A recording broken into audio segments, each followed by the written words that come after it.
Bonjour. Le thème que nous allons aborder porte sur le bicaméralisme ou bicamérisme. Nous allons successivement traiter de la définition des diverses formes de bicaméralisme, le bicaméralisme dans l'État fédéral, le bicaméralisme égalitaire et inégalitaire, le bicaméralisme français et le bicaméralisme britannique. Et l'on tirera une conclusion sur l'opportunité du bicaméralisme. Alors, s'agissant de la définition, le bicaméralisme ou bicamérisme s'inscrit dans une théorie politique fondée sur le principe de la séparation des pouvoirs. Cette théorie préconise que les trois grandes fonctions de l'État, pouvoir exécutif, législatif et judiciaire, sont chacune exercées par un organe différent. Le contrôle que chacun de trois pouvoirs exerce sur l'autre est censé protéger les citoyens contre les atteintes à leurs droits fondamentaux.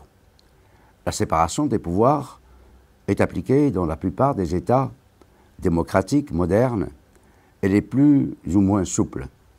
Le bicaméralisme ou bicamérisme est donc un système fondé sur un pouvoir législatif, le Parlement, constitué de deux assemblées dont les membres sont élus selon deux procédés distincts. En règle générale, on distingue une chambre basse, élue au suffrage universel direct. Elle représente les citoyens et détient l'initiative des propositions de loi. La chambre haute, dont les membres sont élus au suffrage indirect, par les représentants des collectivités territoriales, par exemple en France, au Maroc. L'organisation des assemblées soulève un problème délicat et controversé. Le Parlement doit-il comporter une ou deux chambres? Quels sont alors les avantages et les inconvénients du monocaméralisme, une seule chambre, et du bicaméralisme, deux chambres? Mais on peut aussi imaginer qu'il puisse exister plusieurs chambres. L'hypothèse est rare et n'exclut pas le débat. Alors, il y a diverses formes de bicaméralisme. Le bicaméralisme dans l'État fédéral. Très schématiquement, on pourrait dire que chaque État fédéré élabore sa propre constitution et organise ses pouvoirs publics et peut les modifier comme il l'entend dans le respect de la Constitution fédérale. La Constitution fédérale peut être modifiée non pas à l'unanimité, mais avec l'accord d'une majorité renforcée des États fédérés. La structure des institutions fédérales se caractérise par l'existence d'un Parlement composé de deux chambres, le Sénat et la Chambre des représentants aux États-Unis, le Bundestag et le Bundesrat en Allemagne, la Chambre du peuple et la Chambre des États en Inde. La Chambre des représentants représente la population dans son ensemble et chaque État y envoie des délégués en nombre proportionnel à sa population. Le Sénat représente les États. Chaque État représente et y siège sur un pied d'égalité avec les autres États indépendamment de sa population. En pondérant un peu la représentation en fonction de la population, les régimes fédéraux tendent à corriger les inconvénients que cette égalité peut engendrer. On retrouve cela en République fédérale d'Allemagne, au Canada, en Autriche. La répartition des compétences entre l'État fédéral et les États fédérés. L'État fédéral est caractérisé par la superposition de deux ordres juridiques. Les citoyens sont soumis à un droit élaboré par l'État fédéral et un droit émanant de l'État fédéré. Mais si tous les citoyens sont soumis au droit fédéral, ils sont aussi soumis dans les domaines attribués aux États fédérés à des règles qui peuvent varier d'un État à l'autre. Autrement dit, à l'intérieur des domaines qui lui sont reconnus, chaque État fédéré élabore des règles de droit comme il l'entend. La clé de la répartition des compétences est régie par deux principes. La Constitution énumère le plus souvent les compétences attribuées à l'État fédéral. Toutes les autres matières sont laissées aux États fédérés. C'est le cas aux États-Unis. Parfois, au contraire, la Constitution donne la liste des attributions confiées aux États fédérés. L'État fédéral ne peut seul intervenir dans les autres domaines.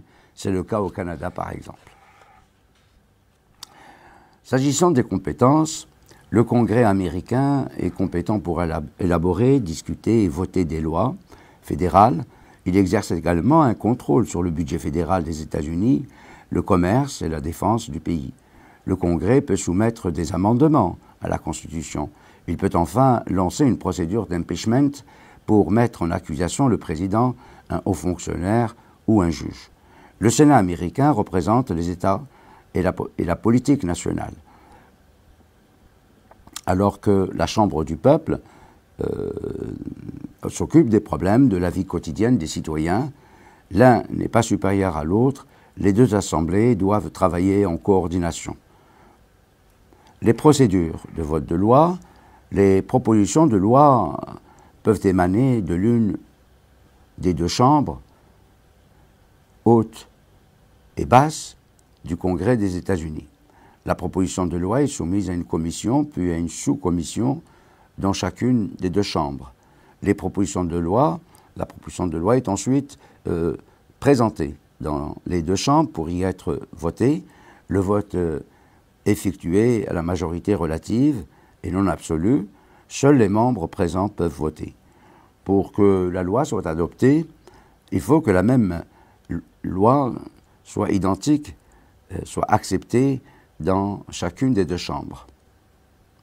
En cas de désaccord, la proposition de loi est soumise à une commission de conciliation.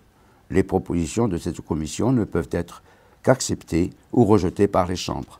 Une fois le texte accepté par les deux chambres, il est soumis à l'approbation du président des États-Unis. Une fois le texte signé, il devient officiellement une loi fédérale. Alors, très brièvement, en ce qui concerne les commissions parlementaires, on dira qu'il existe des commissions parlementaires qui ont le pouvoir d'enquêter sur les actes des hommes assurant le pouvoir exécutif. Ces commissions sont composées de membres des deux principaux partis du pays. Le bicaméralisme égalitaire et bicaméralisme inégalitaire. Le bicaméralisme est dit inégalitaire lorsque l'une des deux chambres dispose davantage de prérogatives que la seconde chambre. Ce système présente l'avantage d'éviter le blocage du processus législatif. C'est le cas de la France, de l'Allemagne et de l'Angleterre, par exemple. En revanche, le bicaméralisme est dit égalitaire lorsque les deux chambres ont les mêmes pouvoirs. Autrement dit, aucune des deux chambres ne peut imposer sa volonté à l'autre. Ce système est peu fréquent. Il était en vigueur jusqu'à la réforme constitutionnelle de 1994 en Italie et en Belgique. Le bicaméralisme n'est pas lié à un type de régime politique. On le retrouve en Russie, comme aux États-Unis, en France, comme aux Pays-Bas ou en Angleterre. Certains pays émergents l'ont adopté, comme le Maroc, l'Algérie. À titre d'exemple, nous prenons le bicaméralisme britannique. Historiquement, le bicaméralisme aristocratique est apparu en Angleterre au XIIIe siècle. Son illustration classique est la Chambre des Lords britannique. À l'origine, il n'existait en Grande-Bretagne qu'une seule assemblée composée de féodaux et de la haute hiérarchie de l'Église. Mais peu à peu, il fut rejoint par les délégués d'autres catégories sociales, populaires, bourgeois des villes, notables, non notables. En bref, partout ce qui allait former le tiers-État en France. À partir du XIVe siècle, cette classe populaire va se séparer des représentants de l'aristocratie pour se constituer en assemblée. La Chambre des communes était née, et avec elle le bicaméralisme. La Chambre basse, élue et populaire, s'était constituée en assemblée en face d'une Chambre haute, nommée ou héréditaire et aristocratique. Ces dénominations subsistent encore aujourd'hui, alors même que la Chambre des communes dispose de pouvoirs beaucoup plus importants que ceux de son homologue, la Chambre des Lords. La composition et le pouvoir du Parlement a connu une évolution. La réforme Acte de 1832 a régularisé le système électoral de la Chambre des communes, moins dépendant dès lors pour se faire élire. Les députés des communes commencent à faire valoir leurs prérogatives. Mais il faut attendre le début du XXe siècle pour que la Chambre des communes prenne la primauté sur celle des lords. En 1909, la Chambre des communes adopte le People Budget, qui réforme le système fiscal au détriment des riches propriétaires terriens. La Chambre des lords, dominée par les propriétaires, rejette le budget. Suite à ce rejet, le Premier ministre, Herbert Henry, dépose alors un projet de loi limitant le pouvoir de la Chambre des lords. Après le rejet du projet par les lords, le Premier ministre dévoile une promesse faite en secret par le roi avant la seconde élection de 1910, de nommer plusieurs centaines de pairs libéraux pour contrer la majorité conservatrice de la Chambre des lords. Face à la menace, la Chambre des lords finit par adopter la loi, le Parlement Act de 1911. Cette loi interdit à la Chambre des lords de bloquer un projet de loi de finances ou de retarder l'adoption d'un projet de loi pour plus de 3 sessions du Parlement. La Chambre des lords garde cependant le pouvoir de refuser indéfiniment un projet de loi rallongeant le mandat du Parlement. En 1958, le Life Peerage Act autorise la création de pairs à vie, mais à partir des années 1960, la création des pairs héréditaires cesse et la quasi-totalité des nouveaux pairs sont seulement nommés à vie. Le House of Lords Act de 1999 supprime les droits automatiques à l'hérédité de la pairie. Seuls 92 pairs héréditaires continuent à siéger, élus par l'Assemblée des anciens pairs héréditaires.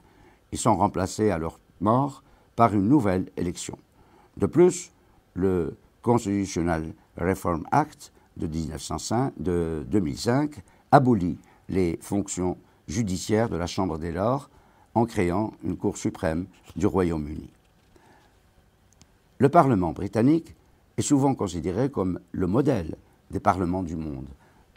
Ces institutions ayant influencé de nombreux systèmes parlementaires à travers le système de Westminster.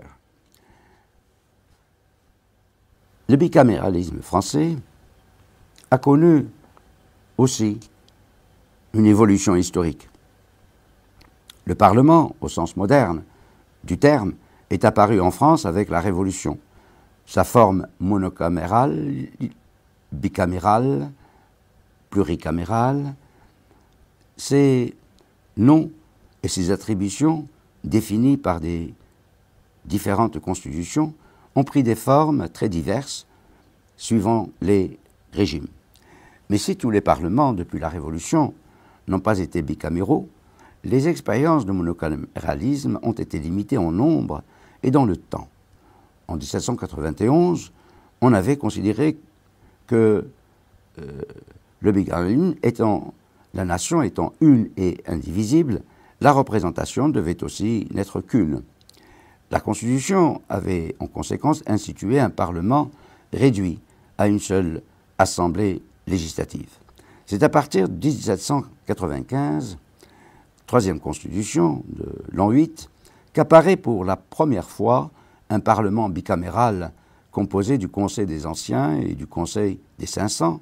Si on avait adopté un bicaméralisme dans lequel les deux chambres se différenciaient par l'âge d'éligibilité plus élevé au Conseil des Anciens et par des pouvoirs inégaux, les Anciens ne pouvant qu'adopter ou refuser les lois votées par les 500. Cette mesure vise à éviter la dictature d'une seule assemblée. Sous la première constitution napoléonienne de 8 février en 1802, le pouvoir législatif était réparti en 3 assemblées, le tribunal, le corps législatif et le Sénat. Par suite, on revient au bicaméralisme. La seule exception au bicaméralisme se situe entre 1795 et 1875 et le fait de la Constitution de 1848. L'expérience ne fut pas heureuse et ne fit qu'aggraver les réserves à l'égard du monocaméralisme. Dans l'opinion publique, on associe république et monocaméralisme, et l'attachement au bicaméralisme a été cependant longtemps associé à la droite conservatrice, en ce que l'institution du chambre haute est perçue comme un acte de méfiance à l'égard du peuple. C'est ainsi que lors de l'élaboration des lois constitutionnelles de 1875, la création de deux chambres fut d'un compromis, encore entre les forces politiques au sein de l'Assemblée nationale. Telles sont en fait les grandes lignes de l'histoire constitutionnelle du parlementarisme français de 1791 à 1848. Depuis, le bicaméralisme apparaît comme une règle de sagesse politique qui serait invoquée par tous les parlements jusqu'à nos jours. Mais un constat s'impose. Le régime politique français a toujours été marqué par un déséquilibre, soit au profit du Parlement, soit au profit de l'exécutif. Toujours l'un a dominé l'autre. Cette situation, qui ne va changer en faveur du Parlement jusqu'en 1958, a été au profit de l'exécutif. Sous la Ve République, très brièvement, la Constitution du 4 octobre 1958 a été conçue pour mettre un terme aux excès du régime d'Assemblée. Depuis la réforme constitutionnelle de 1962, qui institue l'élection du président de la République au suffrage universel, lui donne une légitimité renforcée. Les institutions de la Ve République empruntent aux traits classiques des régimes parlementaires et des régimes présidentiels, ce qui a conduit certains constitutionnalistes à parler de régime semi-présidentiel. C'est ainsi que participe du caractère parlementaire l'existence d'un gouvernement dirigé par un Premier ministre, responsable devant l'Assemblée nationale, élu au suffrage universel direct. En contrepartie de cette responsabilité, le Premier ministre peut solliciter du chef de l'État la dissolution de l'Assemblée nationale. Par ailleurs, la désignation du président de la République au suffrage universel direct, son rôle éminent en matière de politique étrangère, mais aussi sa prééminence dans la conduite de la politique du pays, lors de périodes de cohabitation, n'ont pas d'équivalent dans les régimes parlementaires comme ceux du Royaume-Uni ou de la République fédérale d'Allemagne, où le rôle du chef de l'État est davantage protocolaire et rapproche le système français du modèle américain. La réduction à 5 ans de la durée du mandat du président de la République, le fait que son élection précède désormais celle des députés, qu'il peut s'exprimer devant les deux assemblées réunies en congrès, combinées avec la pratique des institutions, ont renforcé le poids du chef de l'État. Les institutions de la Ve République mettent en place un Parlement comprenant deux assemblées, l'Assemblée nationale et le Sénat. Les membres de l'Assemblée nationale, depuis la révision constitutionnelle du 23 juillet 2008, sont élus au suffrage direct pour 5 ans. Quant aux sénateurs, ils sont élus pour 6 ans au suffrage universel indirect par un collège d'environ 500 000 grands électeurs. À la différence de l'Assemblée nationale, qui se renouvelle en totalité, le Sénat, lui, se renouvelle par moitié tous les 3 ans. Les institutions consacrent un bicaméralisme inégalitaire au profit de l'Assemblée nationale. Si les deux assemblées jouissent de droits identiques dans le cours de la procédure législative, en cas de conflit avec le Sénat, le Premier ministre peut demander à l'Assemblée nationale de trancher en dernier ressort. Par ailleurs, seule l'Assemblée nationale peut renverser le gouvernement. La Ve République est aussi caractérisée par ce que l'on appelle un parlementarisme rationalisé. En effet, la nouvelle Constitution entendait rompre avec le régime des assemblées, mettre fin à l'instabilité ministérielle et préserver le gouvernement d'un accroissement de prérogatives du Parlement à son détriment. Elle a donc limité ses prérogatives. Depuis la réforme constitutionnelle de 1995, il n'existe plus qu'une session unique de 9 mois, débutant en octobre. Le nombre de jours de session est cependant limité à 120. Si besoin, le Premier ministre peut décider de la tenue d'un ordre de jours de session supplémentaire. Un Un autre point important est que la Constitution de 1958 détermine le domaine de la loi votée par le Parlement. Ne relève du domaine de la loi que les matières énumérées par la Constitution à l'article 34, ce qui entend concomitamment la compétence du pouvoir réglementaire.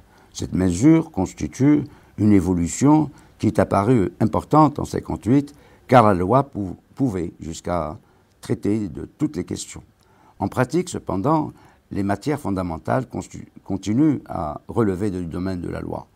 Le gouvernement dispose de divers moyens pour faire respecter le partage entre la loi et le règlement, comme l'irrecevabilité des amendements empiétant sur le domaine de la loi, article 41, ou la procédure de délégation de dispositions formelles, législatives et matériellement réglementaires, article 37. Ces dernières dispositions sont cependant rarement appliquées. Pour leur redonner plus de vigueur, la réforme constitutionnelle du 23 juillet 2008 a donné au président des assemblées le pouvoir que ne détenait jusqu'alors que le gouvernement d'opposer l'irrecevabilité à un amendement qui ne relevait pas du domaine de la loi. Le gouvernement peut demander au Parlement le droit de légiférer par ordonnance dans des domaines précis et pour une durée limitée. La loi constitutionnelle du 23 juillet 2008 impose cependant une ratification expresse des ordonnances. Une irrecevabilité financière a été instituée par l'article 40 de la Constitution, au terme duquel les propositions et amendements formulés par les membres du Parlement ne sont pas recevables lorsque leur adoption aurait pour conséquence soit une diminution des ressources publiques, soit la création ou l'aggravation d'une charge publique. Le gouvernement dispose, enfin, de pouvoirs particuliers au cours de la procédure législative, ces droits ayant été cependant réduits par la révision constitutionnelle du 23 juillet 2008. D'une part, le gouvernement maîtrise une partie de l'ordre du jour des assemblées.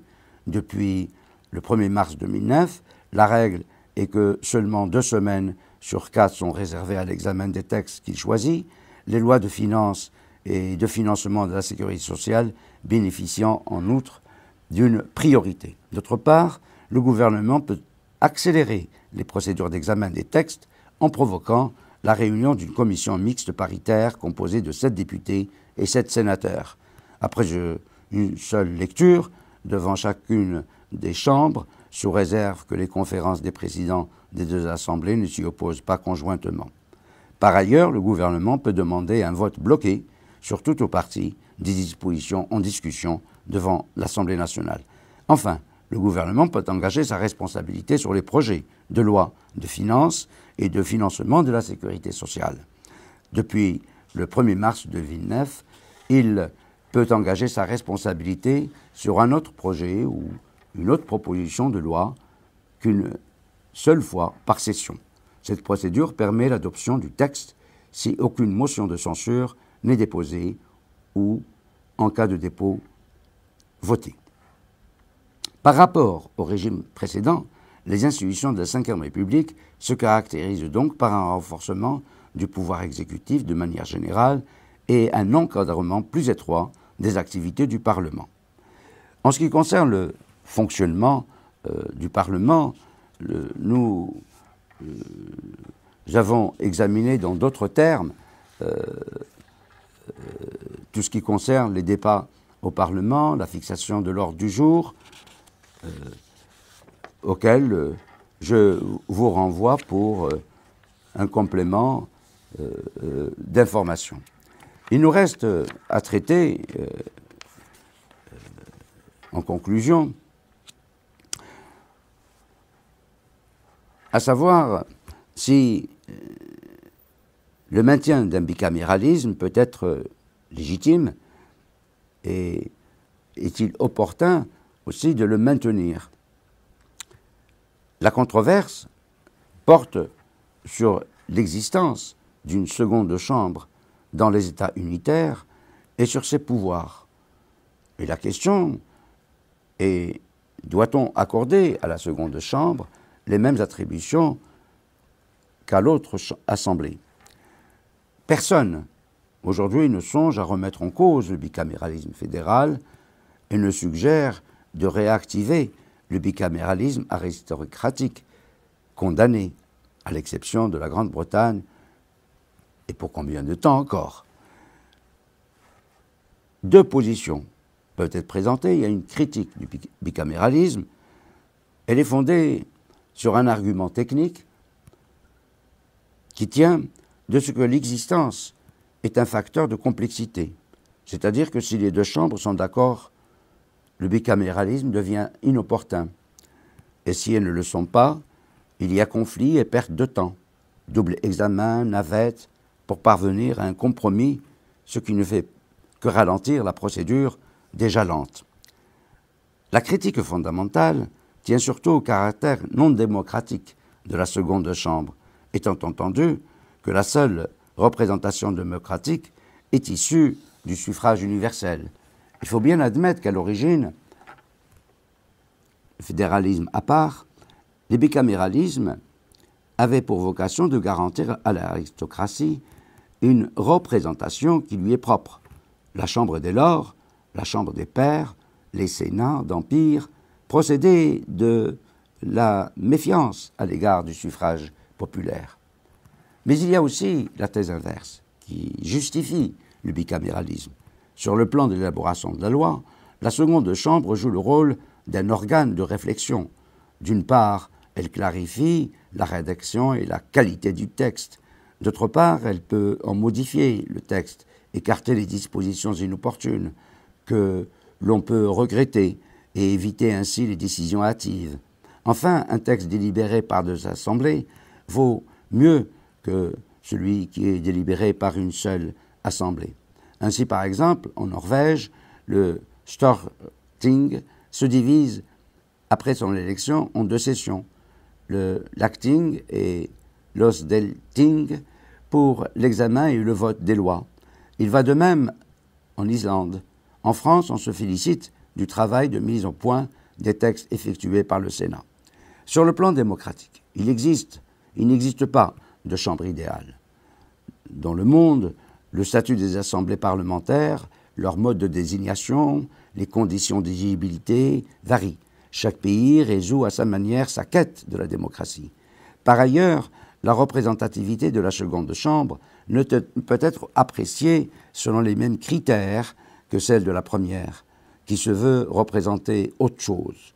À côté de la chambre des élus, au suffrage universel direct, sensible aux variations conjoncturelles de l'opinion publique, il est souhaitable de prévoir une autre chambre plus stable, plus réfléchie, qui défendra les valeurs permanentes et les intérêts profonds de la nation au-delà des conjonctures.